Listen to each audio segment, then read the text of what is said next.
Now here we are with Munch's Oddysee. It's kind of devastating to me that we never manifest Munch in his full glory, which was he was a Jekyll and Hyde type of character. But beyond that, you know, game production is full of failures and lessons. And we were a little ambitious in what we tried to achieve, and as a result, we didn't achieve as much as we wanted. And what we wanted to do with Munch was we wanted to create this sensibility that we had a character who's the last of his kind. And we show a little flashback here where you see what happened to the rest of his kind, and now he's alone. And that sense of loneliness, we hoped, was something that made you more empathetic to who the character was and the condition that was coming. And much like Abe, he embodied a sense of naivety.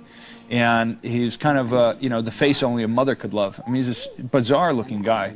And in the process of it, like in this ocean scene, the sense was desolation, emotional desolation. Like, how do we really, you know, middle of the huge lake, like the Great Lakes, and no one around, and he's trying to find his own kind, and he's calling to them, and eventually he gets this huge, like, burst of energy because he gets a response that suggests he's not alone, there's another of his kind. And this was kind of the idea of, like, mass marketing, you know, in a consumer-driven society that's kind of leading you to your doom. And, you know, like cigarette ads or something. So Munch is hearing this response, and ultimately it's a trap. And it's a trap for gabbets. And Munch is a gabbet. And it was this idea of sort of reckless commercialism, reckless industry that is really looking out for itself and its shareholders, but nothing else.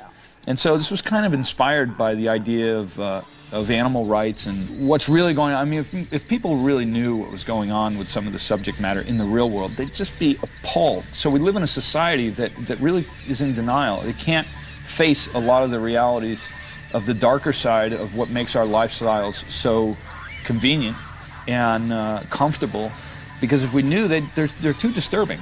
And part of what we wanted to do was show it from the perspective of the people at the bottom of the food chain.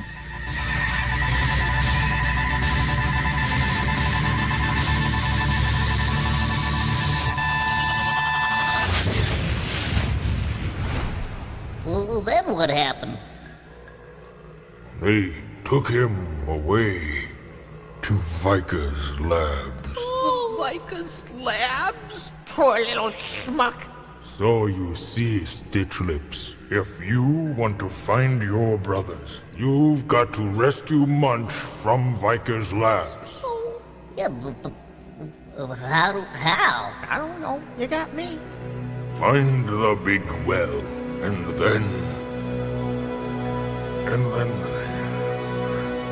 Of course, the almighty Raisin has a condition where he falls asleep all the time. And Abe's usually, even though he's trying to do well, his peers are like, you know, Abe, you know, you're just such a schmuck, man. You know, so they're always dissing him in different ways. And he's like, oh.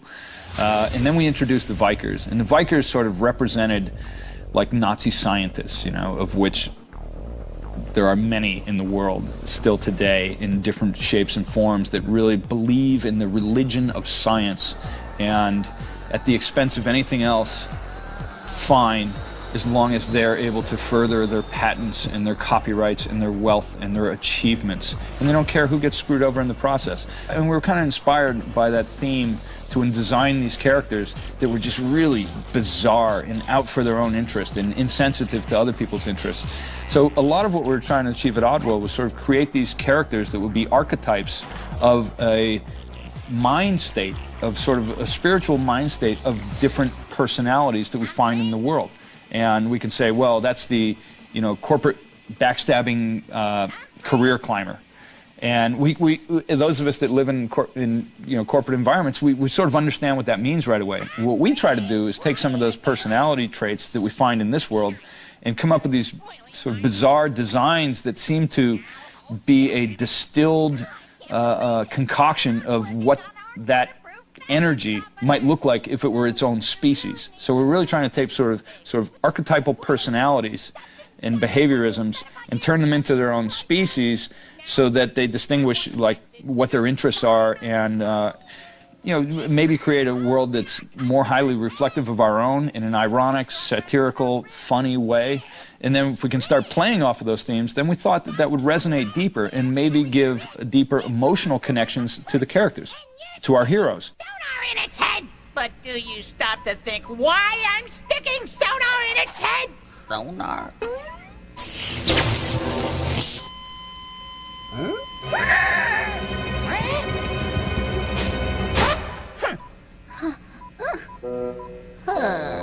Think of all those long nights. Us pulling critters out of cages. And finding them takes ages. What's that got to do Will with... you just shut up?